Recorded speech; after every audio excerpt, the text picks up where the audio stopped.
ناظرین محترم، آیت مبارکہ کی تلاوت اور ترجمہ پیش کیا گیا۔ میں التماس گزار ہوں حضرت قبلہ مفتی محمد اکمل مدنی صاحب سے کہ اس کی تفسیر فرمائیں۔ بہت بہت شکریہ۔ اللہ تبارک و تعالی حاجی صاحب کی بخشش و مغفرت فرمائے، آمین۔ اور جس مقصد کے لیے ہم نے اس محفل کا انعقاد کیا اور پوری دنیا میں ہزاروں لوگ ہمارے ساتھ شریک ہوئے، اللہ تعالیٰ اس مقصد میں ہمیں اخلاص عطا فرمائے اور ہم سب کی حاضری کو قبول فرمائے، آمین اللہ۔ سورہ تحریم کی آیت نمبر 8 کی تلاوت ہوئی، جس میں پہلی جو قابل ذکر چیز ہے کہ اللہ تعالیٰ نے ایمان والوں کو منتخب کیا۔ یہ نہیں فرمایا یا ایھا الناس، اے لوگو توبہ کرو۔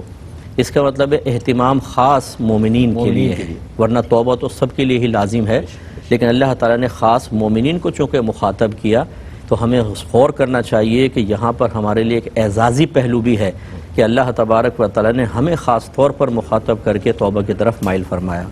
دوسرا، اس نص قطعی سے یہ بھی ثابت ہوا کہ صاحب ایمان ہونے کا مطلب یہ نہیں ہے کہ انسان سے گناہ کا ارتکاب نہیں ہوگا۔ اہل سنت کے نزدیک انبیاء علیہم السلام معصوم ہیں یا فرشتے معصوم ہیں۔ اس کے بعد جو ہمارے نفوس قدسی ہیں جیسے صحابہ کرام ہیں، اہل بیت اطہار ہیں، اللہ تعالیٰ نے ان کو خطاؤں سے محفوظ رکھا ہے۔ تو یہ اس کا مطلب یہ ہوا کہ صاحب ایمان ہونے کے بعد بھی ہم سے خطا ہو سکتی ہے۔ اب یہ اللہ تبارک و تعالیٰ نے بہت بڑا کرم فرمایا کہ ہمیں ایک ایسا طریقہ بتا دیا کہ اگر ہم اپنے بتقاضائے بشریت کو خطا کر بیٹھیں اور اپنے لیے اللہ کے عذاب کو لازم کر لیں تو اللہ تعالیٰ نے ایسا سلسلہ رکھا ہے کہ وہ عذاب پھر ہم سے دور ہو سکتا ہے، اور اس کے لیے فرمایا توبوا الی اللہ، اللہ تبارک و تعالی کی طرف رجوع کرو، توبہ کرو۔ اس میں چونکہ یہ امر کا صیغہ ہے توبو، اس کا مطلب یہ ہوا کہ توبہ کرنا ہم پر واجب ہے، اور توبہ اسی وقت ہوگی، اس وجوب کی ادائیگی اسی وقت ایک مومن کر سکتا ہے جب اس کو پہلے اس بات کا علم ہو کہ میں نے گناہ کیا ہے۔ اس کا مطلب اس میں اشارہ ہے کہ اپنے گناہوں کی معرفت بھی حاصل کرو، ظاہری گناہ ہے، باطنی گناہ ہے، صغیرہ ہیں، کبیرہ ہیں، ان تمام گناہوں کی معرفت، تاکہ جب انسان سے وہ گناہ اگر خدا نخواستہ ہو جائے تو فوراً سے پیشتر اس امر کو اپنی جانب متوجہ پا کر وہ اللہ تعالیٰ کی بارگاہ میں رجوع کرے۔ اب المیہ یہ ہوتا ہے کہ ہمیں چونکہ اس کا بعض اوقات علم نہیں ہوتا تو اس توبہ کے حکم سے ہم محروم رہتے ہیں، اس کی تکمیل نہیں کر پاتے، اور یہ اس میں توبہ میں تاخیر کرنا ایک مزید گناہ ہو جاتا ہے کیونکہ اس حکم کی حکم عدولی ہو جاتی۔ اس کے بعد اللہ تعالیٰ نے فقط فرماتا اگر توبوا الی اللہ تو بھی کافی تھا، لیکن توبۃ نصوحا، خاص اس توبہ کی ایک مخصوص صورت بھی ذکر فرمائی، توبۃ النصوح کرو۔ اس میں مفسرین کے مختلف اقوال ہیں۔ بعض نے کہا کہ توبۃ النصوح یہ ہے جو مکمل شرائط کے ساتھ توبہ کی جائے، بعض نے کہا کہ توبۃ النصوح یہ ہے کہ ایسی توبہ کرے کہ اس کے بعد کبھی انسان گناہ کے قریب نہ جائے، مکمل کامل توبہ کہ اس کے بعد پھر شیطان دوبارہ گناہ نہ کروا سکے۔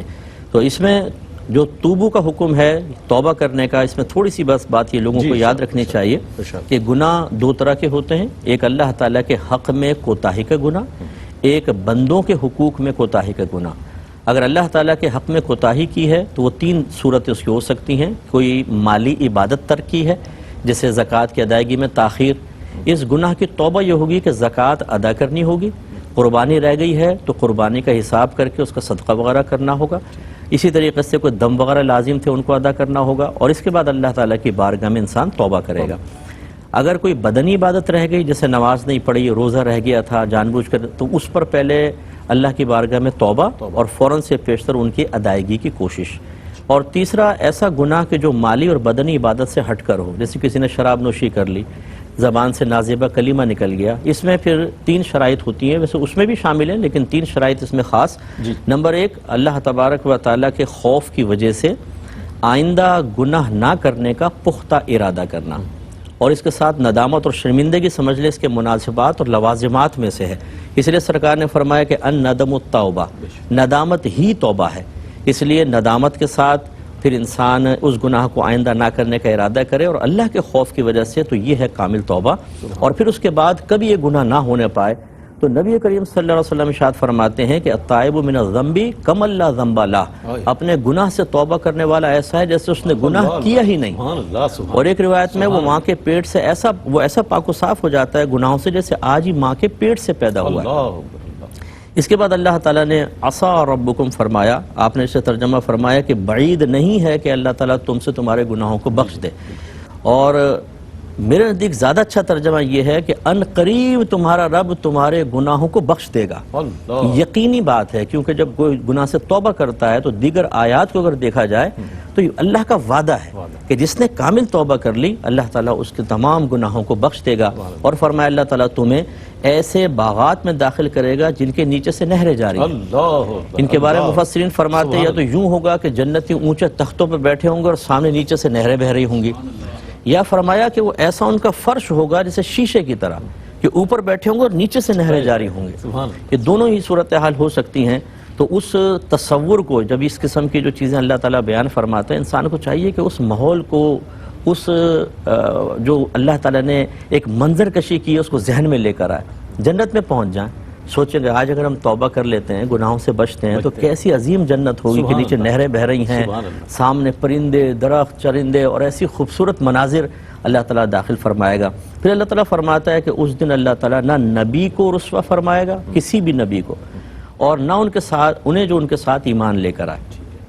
اچھا، ان کے ساتھ ایمان لانے کا مطلب یہ نہیں ہے کہ جو اس زمانے میں تھے، بلکہ مراد قیامت تک جتنے ایمان لانے والے، کیونکہ وہ بھی نبی پر ایمان لانے والے.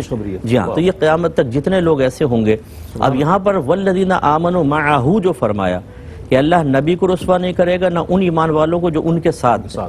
تو ان ایمان والوں سے مراد وہی ہیں جن کو اوپر اللہ نے ذکر فرمایا کہ جو توبہ کر چکے ہوں گے، تائب ہو چکے ہوں گے، یا پھر اللہ تعالیٰ کی مشیت کہ اگر وہ توبہ کی توفیق حاصل نہ کر سکے اور اللہ تبارک و تعالیٰ نے اپنی حکمت بالغہ سے ان کو جہنم میں داخل کیا، تو میرے آقا صلی اللہ علیہ وسلم کی سفارش کاملہ، شفاعت کاملہ کے برکت سے وہ باہر نکلیں گے اور پھر اسی انعام کو پائیں گے. تو بہتر یہ ہے انسان سزا پا کر اصلاح کی طرف آئے. اس سے بہتر یہ ہے کہ سزا کے بغیر اگر کوئی گناہ کا کفارہ، اس کے جرم کا تدارک ہو رہا ہو تو اس کو اختیار کرے، اور وہ اللہ تعالیٰ نے توبہ کی صورت میں بیان فرمایا. اور پھر ارشاد فرمایا کہ ان کا نور دوڑ رہا ہوگا ان کے سامنے اور ان کی سیدھی جانب. یہ علماء نے فرمایا کہ جب پل صراط سے پار ہونے لگیں گے نا تو وہاں اندھیرا ہوگا، تو جو انبیاء علیہ السلام ہوں گے اور مومنین ہوں گے ان کو اللہ تعالیٰ نور عطا فرمائے گا، ان کے سب روشن ہو جائے گا. جبکہ کافر جو ہوں گے ان کے اندھیرا ہوگا تو وہ کٹ کے جہنم میں گریں گے. یہ حسرت بالائے حسرت ہے کہ وہ اندھیروں میں ہوں گے، ان کو نظر نہیں آ رہا، اور مومن روشنیوں میں جا رہے ہوں گے. انبیاء علیہ السلام، ان کے ساتھ والے لوگ تشریف لے جائیں گے اور وہ کہہ رہے ہوں گے کہ اللہ تعالیٰ ہمارے لیے ہمارے نور کو کامل فرما دے اور ہماری بخشش فرما دے. سوال یہ پیدا ہوتا ہے کہ نور تو ساتھ ہے اور بخشش تو ہو چکی ہے، تبھی تو جنت کی طرف جا رہے ہیں، یہ جملے کیوں کہیں گے؟ علماء نے بیان فرمایا کہ اصل میں انبیاء علیہ السلام خاص طور پر اللہ تبارک و تعالیٰ کی معرفت کاملہ رکھتے ہیں، اور ان کو معلوم ہے کہ اللہ کی ذات بڑی بے نیاز ہے. وہ کسی کے بارے میں جو فیصلہ کر لے اس کی کوئی گرفت نہیں کر سکتا. تو بخشش و مغفرت کے پروانے جاری ہو جانے کے باوجود اللہ کی بے نیازی کی طرف جب متوجہ ہوں گے تو ایسا محسوس ہوگا جیسے نور ہم سے چھین نہ لیا جائے. ایسا نہ ہو کہ اللہ تبارک و تعالی ہمارے کسی فعل پر جو نادانستہ طور پر ہوا اس پہ ہماری گرفت ہو جائے. یہ خوف کی کثرت ہوگی، جس کو علماء نے فرمایا کہ ایک بادشاہ ہو جو جلال میں آئے تو پاس بیٹھے والے کی گردن اڑا دیتا ہے. اب ایک وزیر اس کے ساتھ بیٹھا ہوا، جو لوگ آتے ہیں اس کو دیکھتے ہیں تو کہتے ہیں یار یہ وزیر کتنا خوش قسمت ہے، بادشاہ کے ساتھ بیٹھا ہے. لیکن اس وزیر سے پوچھے وہ کتنے خوف میں، ایسا نہ ہو کہ بادشاہ غصے میں آئے اور تلوار مار کے میری گردنیں اڑا دے. ایک حکم بلا تمثیل اللہ تبارک و تعالیٰ کی ذات بڑی بے نیاز.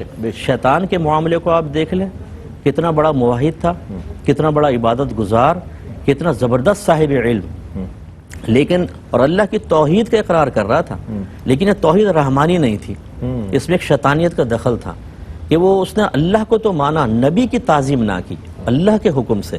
اللہ تعالیٰ نے فرمایا ابا واستکبر وکان من الکافرین، اس نے انکار کیا، تکبر کیا اور کفر کرنے والوں میں سے ہو گیا.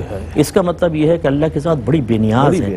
انسان ہزاروں برس تک نیک عمل کرے، اگر اللہ چاہے تو ایک عمل پر گرفت کر کے سب کچھ ضائع کر سکتا ہے. اور کہیں اللہ کی کرم نوازی ایسی ہوتی ہے کہ کوئی ساری زندگی گناہ کرے لیکن کامل اللہ کی طرف رجوع کرے، اللہ تعالیٰ سب سے درگزر فرما کر اس کی رحمت اسے اپنی آغوش میں لے لیتی ہے. تو یہ شدید خوف کی وجہ سے ہوگا کہ اللہ تعالیٰ ہمارے نور کو کامل فرما دے. اس کا مطلب یہ ہے کہ جنت میں جانے تک یہ نور ساتھ رہے، ہماری بخشش فرما دے. انک علی کل شیء قدیر، بے شک تو ہر ممکن پر قادر ہے، جو تو چاہتا ہے وہ کر لیتا ہے. تو ہمیں بھی جنت تک پہنچانے پہ تجھے قدرت حاصل ہے تو اپنے قدرت کاملہ سے پہنچا دے۔ آخری بات بس، نبی کریم صلی اللہ علیہ وسلم نے ارشاد فرمایا کہ کوئی اپنے عمل سے جنت میں نہیں جائے گا، صرف اللہ کی رحمت سے جائے گا۔ صحابہ نے دائرہ ادب میں رہ کے پوچھا رسول اللہ کیا آپ بھی؟ فرمایا کہ ہاں میں بھی اس وقت تک جنت میں جا سکتا جب تک اللہ کی رحمت مجھے نہ ڈھانپ لے۔ تو ہمیں کوشش کرنی چاہیے، توبہ کریں، اللہ تعالیٰ کی بے نیازی کو سامنے رکھیں اور اللہ تعالیٰ کی قدرت کاملہ پہ بھروسہ کر کے اس کے بتائے ہوئے طریقوں پہ چل کر، نبیوں کے طریقے پہ چل کر جنت کے مستحق ہونے میں دیر نہ کریں۔ سبحان اللہ، سبحان اللہ حاجی، سبحان اللہ۔